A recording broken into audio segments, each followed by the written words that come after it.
सबसे पहले तो जिस नीति की बात हम करना चाहते हैं वो आंदोलन की नीति है, और आंदोलन का ऑब्जेक्टिव है कि हम ये प्रोडक्शन रिलेशंस को बदलें और समाजवाद की बात करें। जब तक हम सोशलाइज्ड प्रोडक्शन रिलेशंस की बात नहीं करते हैं, जब तक हम डेवलपिंग कंट्री लाइक इंडिया को वर्ल्ड कैपिटलिज्म से, वर्ल्ड कैपिटलिस्ट मार्केट से डीलिंक करने की बात नहीं करते हैं, जब तक हम साउथ साउथ कोऑपरेशन की बात नहीं करते हैं, तब तक ये सारे जो एक्सेलेंट प्रेजेंटेशंस हुए थे जिसमें कि we heard the helplessness of people trying to get their rights, वो सारे प्रेजेंटेशन हम करते ही जाएंगे। तो मैं फोकस को सजेस्ट करूँगी कि नेक्स्ट सेमिनार वो ये करें कि क्या हमारे देश के लोग इस चीज़ के लिए राज़ी हैं कि हम इस प्रोडक्शन स्ट्रक्चर को, प्रोडक्शन रिलेशंस को बदलें, और यदि राज़ी हैं और राज़ी हैं या नहीं पहले ये पता करें, और फिर यदि हैं तो किस तरीके से मूवमेंट बनाई जाए, किस तरीके से सोशल मूवमेंट बनाई जाए कि हम एक डायरेक्शन दे सकें। थोड़ा सा मैं स्टेटिस्टिक्स दे के एग्रीकल्चर के बारे में अपनी बात को क्लियर करना चाहूँगी, क्योंकि एग्रेरियन क्राइसिस की बात की है। हमारा टोटल इंडिया का वर्कफोर्स जो है वो some 467 million men and women are included in the workforce, और उसमें से अभी भी 49% वर्कफोर्स जो है वो एग्रीकल्चर में है। About 191 million men are in agriculture and 60 million women are in agriculture. तो इतने सारे लोगों का livelihood is dependent on agriculture। और विनीत जो कह रहे थे कि ज़मीन की बात देखी जाए तो ज़मीन कितनी अवेलेबल है, जो सरकारी आंकड़े हैं उसके अनुसार इन 1992-93 there were 125 million hectares of land available for operational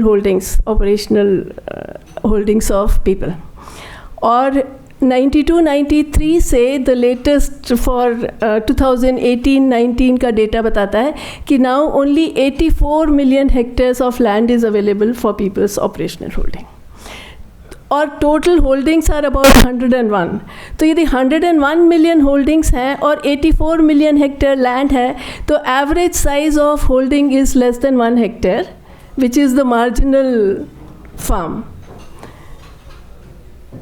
तो एक तो ये बात है कि जितना लैंड अवेलेबल है और जितने लोग एग्रीकल्चर पे अपने लाइवलीहुड के लिए डिपेंडेंट हैं, that land is not sufficient to provide them dignified and productive livelihood। दूसरी बात यह है कि जो लैंड अवेलेबल है वो बहुत ही skewed distributed है। जो हमारे पूरे होल्डिंग्स हैं उसमें से only 6% holdings are of size more than 2 hectares, only 6। 40% of rural population does not have any agricultural land to work on, और बाकी जो है उनके पास में स्मॉल होल्डिंग्स हैं लेस देन 2 हेक्टेयर्स। तो 6% of holdings are greater than 2 hectares in size, and their share in the total operational land is about, I think, 47% or 43%. 6% holdings are owning or operating 43% of land. Rest of the 94% people who are either landless or having very small size land are also holding 53%, 57, मैं थोड़ा confused हूँ, 53% of land. Now this is very interesting कि यदि हम उन लोगों को लें 94% ऑफ रूरल हाउस होल्ड्स जिनके पास में कि लैंड है ही नहीं या बहुत कम लैंड है, तो भी together they have more than 50% of land.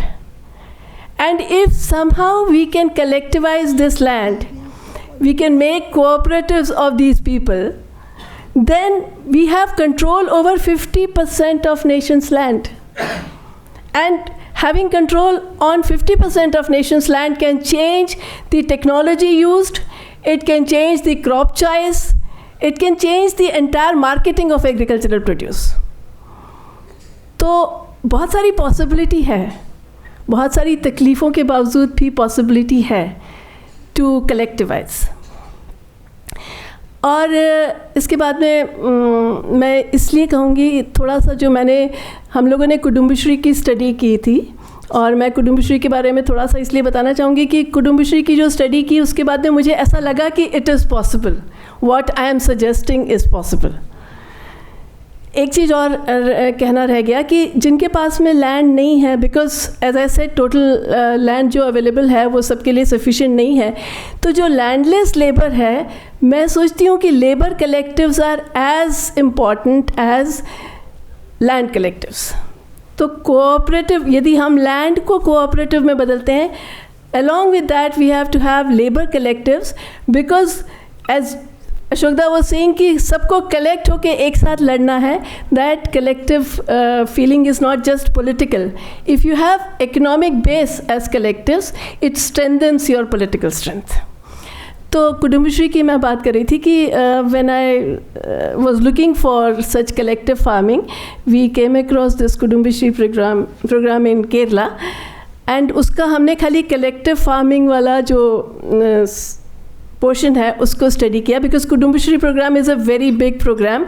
It has, apart from thrift and savings जिसके बारे में अर्चना काफ़ी बोल चुके हैं, it has women involved into various productive activities, and they are federated horizontally as well as vertically, these women's groups. And also women's groups are also involved in the functioning of panchayats, so they also have social responsibilities. So that way the neighborhood groups in Kerala under Kudumbashree are different than the self-help groups that we see elsewhere in the country. तो ये जो collective farming वाली women है, who are I think collectively, the small groups, 4 to 10 women together farming, they are I think cultivating about 40,000 hectares of land, 50,000 hectares of land. So it's a big chunk of land on which collective farming is taking place. लेकिन ये लोग जो collective farming कर रहे हैं women, they are basically they form a group of 4 to 10 women together, and they opt for collective farming, but they don't have land of their own. So they come either from landless families or families with very small. अभी time होने से या कल मैं शायद आपको केरला का land reform के डिटेल्स बता करके I also talk about post reform land situation. But Kerala में लैंड रिफॉर्म करने के बाद में tenancy was banned.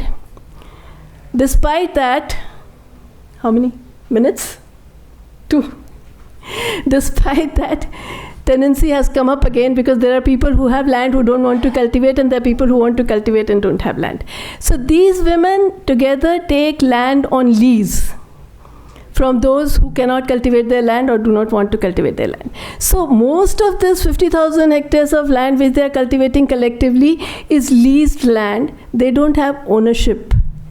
And my recommendation to Kerala government is that they should have another round of land reform. First, they gave the land to the tenants in their earlier Land Reform Act. Again, they should give it to tenants, because tenancy is there on a big scale. And if these women become collective owner of 50,000 hectares of land, then they will put a precedence as to how land is not an individual property. It can be a socialized ownership of land, and which can change things to organic farming, crop choice, marketing. Thank you.